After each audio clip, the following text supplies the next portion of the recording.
Hi everyone, and welcome to this video where we look at another member of my classic computer collection. And today we're going British, and we're going to have a look at a computer that was reasonably well known in the European market in the mid-1980s to late 1980s. It is, as you can see, the Amstrad CPC 464. So let's take a look at it.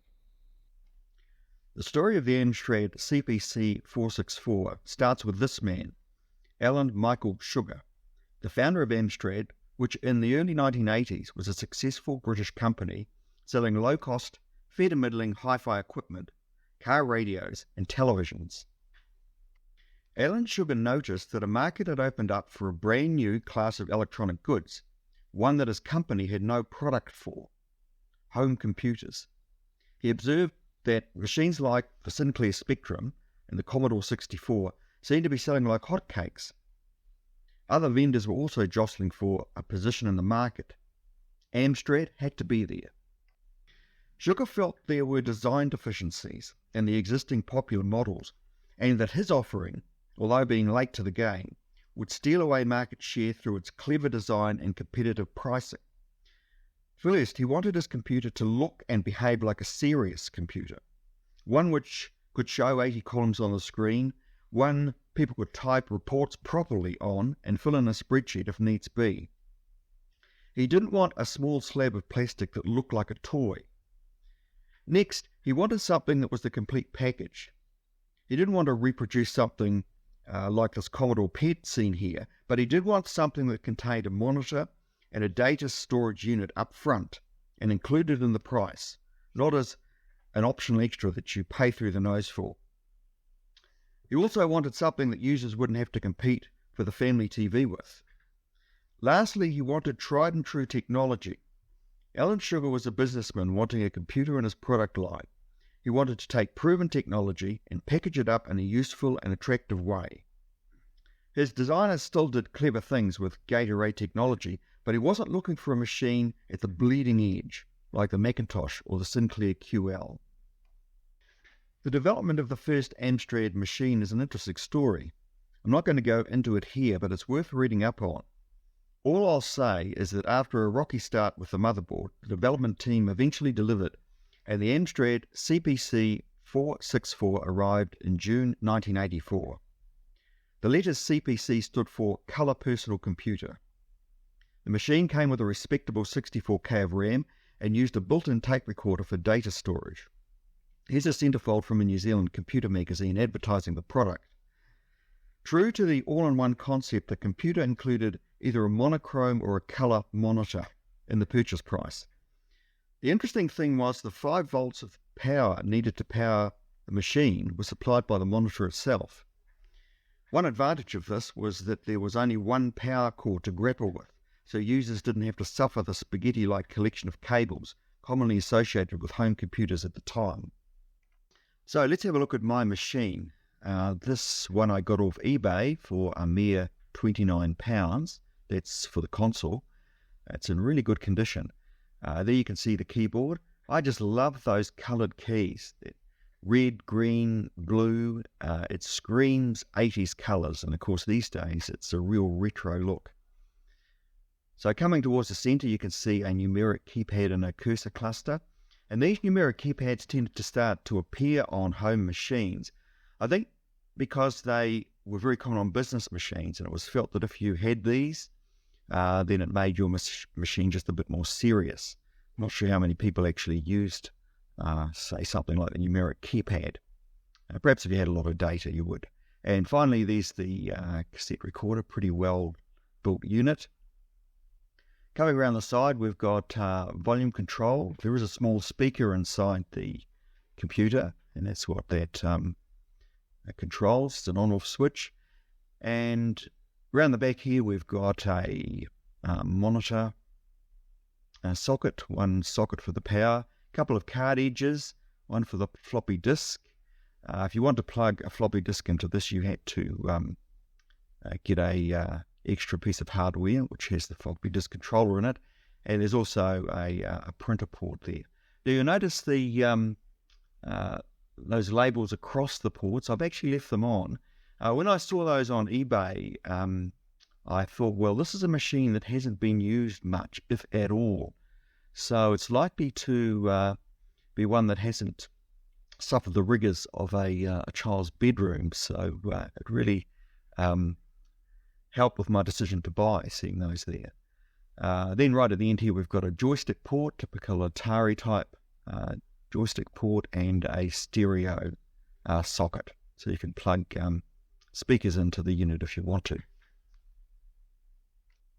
Here's a look at the motherboard. This is not my computer. My computer hasn't been opened, and I'm always reluctant to open home computers of this era unless I have to, because they invariably tend to use a flimsy ribbon cable to connect the main board to the keyboard, and it's easy to damage it, so I don't probe around inside unless I'm forced to, unless I've got to fix something. So I got this image off the web, but you can see that there's not many chips there. Perhaps it's a reflection of the gate array technology, but it's quite a small main board and quite sparsely populated. Here's a labelled image I found on the web. So this shows what some of those major chips are, and also what the connectors do as well. Here's a piece of hardware I've got for the machine. This is an RF modulator. It also contains a power supply that you can use to power the Amstrad. Now, I got this off eBay from another supplier because I thought I might need it. It turns out that I didn't need it because a fellow classic computer enthusiast here in New Zealand, Mike Relton, who lives in Wellington, about 2 hours south of me, saw that I needed a monitor, and he had one that was surplus to requirements, so he donated the monitor to me. It's in good condition, it works just fine, so this is just a shout out to you, Mike. Thank you very much for that. That was very much appreciated, and it's going to get a good home at my place. So on that note, let's have a look at the monitor that Mike supplied. So you can see there, coming out of the front, a couple of cords with plugs on the end. The one nearest to us takes the video signal, and the one at the back is 5 volts power for the unit. On this monitor, there's also a 12-volt socket, and apparently that's for the disk drives for later models. They needed 12 volts rather than 5, so again, it could get its power from the monitor. So there's a power switch there. Coming around the side, we've got a control for the brightness. Around the back of the screen, we've got a useful carry handle. You see there's lots of ventilation there to let the heat out. Coming down towards the back, you can see the label telling us exactly what sort of screen it was. Serial number there, and then down the bottom we've got controls for vertical hold and a horizontal hold. As you can see, one's a little easier to adjust than the other. Now, I thought I'd shoot this bit of video just to give you a comparison between the Amstrad CPC 464 and a couple of other common micros of the day, the Commodore 64 up the top there and the Sinclair ZX Spectrum. And one thing that strikes you about the Amstrad when you first get it is just how long it is. It is a long and narrow computer, and of course it's because it's got the tape deck tacked on the side there. It increases its length, but otherwise, not too much bigger. Okay, time to fire up the machine and see what it can do. So just turn it on. You can see the basic splash screen. This is Locomotive Basic. And what I'll do is I'll load a welcome program. Now, a little bit like the BBC Micro, you've got a welcome tape when you bought the machine. I've got a copy of it, and we'll load inside one, and we can see it go through its paces. So I'll just insert the cassette.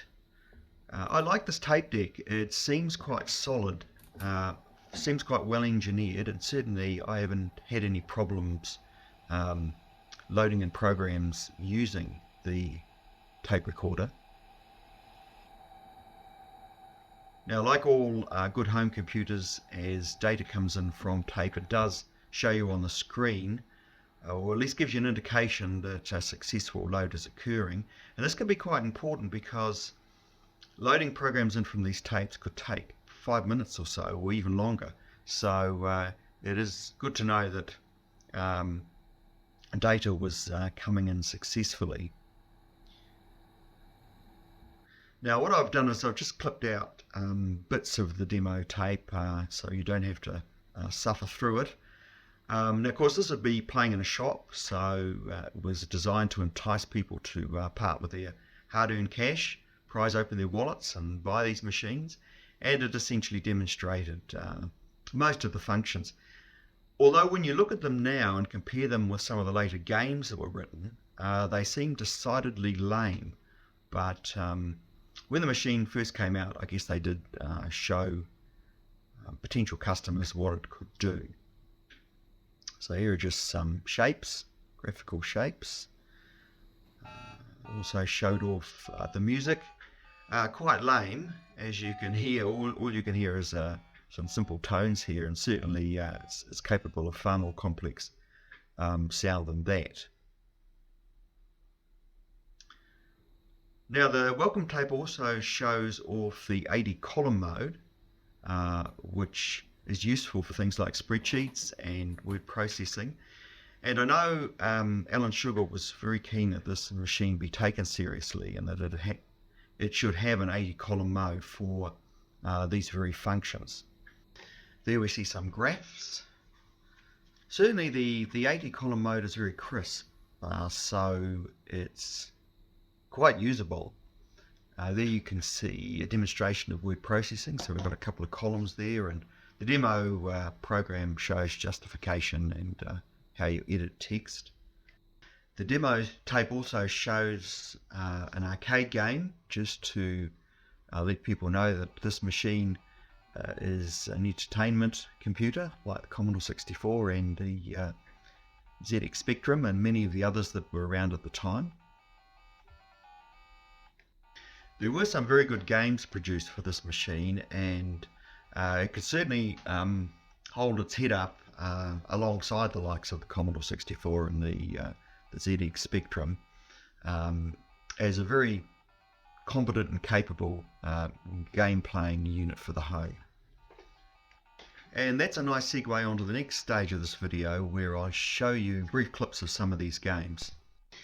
I've selected games that seem quite popular on the Amstrad, and also I've cheated. Now you can see me playing Harrier Attack there on the real machine, but actually I've used the WinApe emulator for most of these clips. The simple fact that I could load them from emulated disk images, otherwise I would have had to wait many minutes to load in each of these games to my own computer. Plus you get a much clearer image than you would from my camera.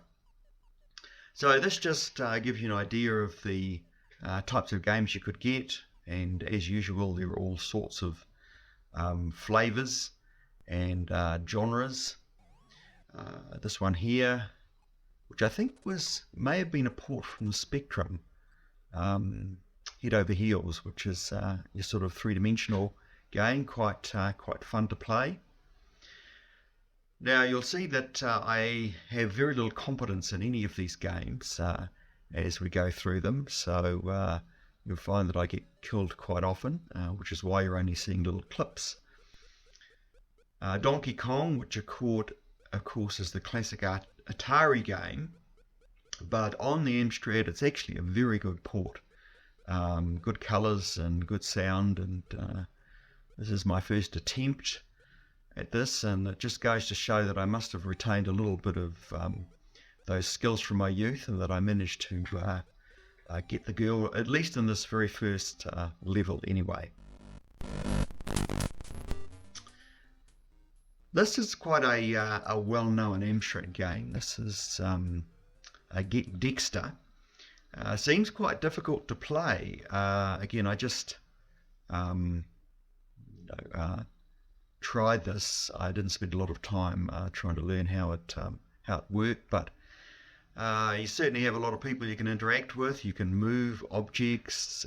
People can get in your face. And I guess there's probably commands you can use to deal with them. But it looks quite an intriguing game, and certainly if I get some time I might explore that a little further. This is a more typical game that I tend to associate these sorts of games with the likes of Commodore 64, those types of machines. So a typical shoot 'em up fighting game with a lot of athletics. There's also this game, Renegade, where you can practice your fighting skills, or maybe your lack of them, but quite well produced.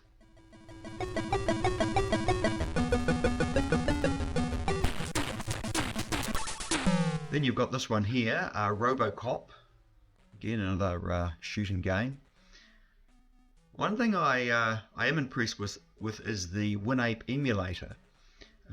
It shows a pretty clear image. It maps the keyboard well, so you can use keys like a joystick, and it just seems to do a really good job of emulating the real machine. And finally, there's this one. Again, I don't have my driver's license for this particular game, so really don't know what I'm doing. I know that I'm pursuing someone, and that I do have the potential to run them off the road if I actually catch them. But that assumes that I actually get there in the first place, which is looking a bit dodgy at the moment. I don't have any game software for this machine at the moment. I don't have any commercial cassettes. So what I do is record my own, or I use this device here. So this is one of these old cassettes that used to be available for older cars that only had a cassette player rather than a CD player. And this works really well if you just plug it into your sound card, and I can then play clips from a WAV file from cassette images that I found on the web using something like Audacity, and it works really well. It goes into the computer and loads using that mechanism.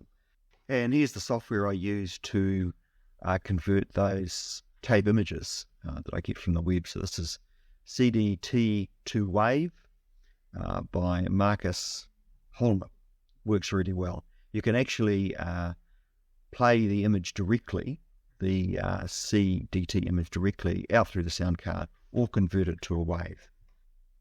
So on to the manual. The manual is quite interesting in that it's really got two sections. The first section is for those that are not familiar with computers at all. So this is the first computer they've come across.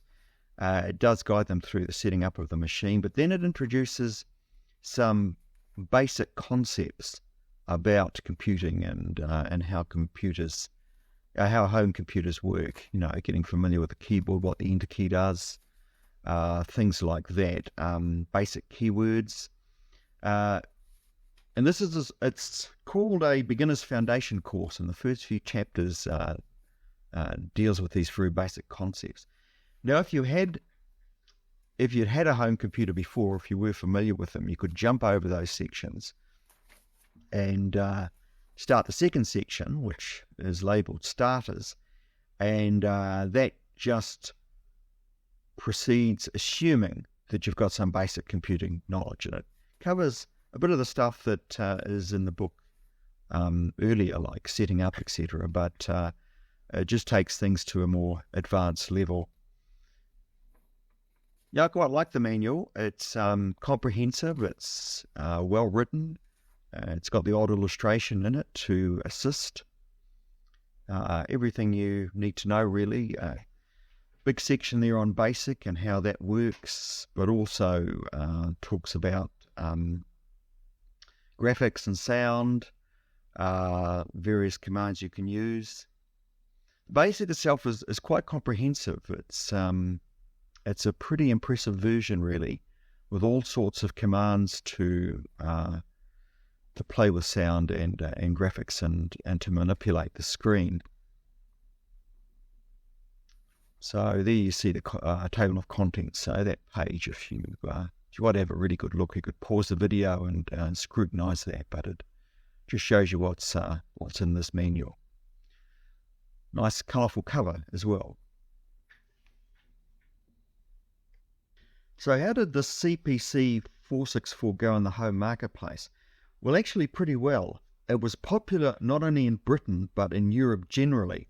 And what's more, the 464 lasted from 1984 to 1990, which is quite remarkable for a cassette-enabled unit.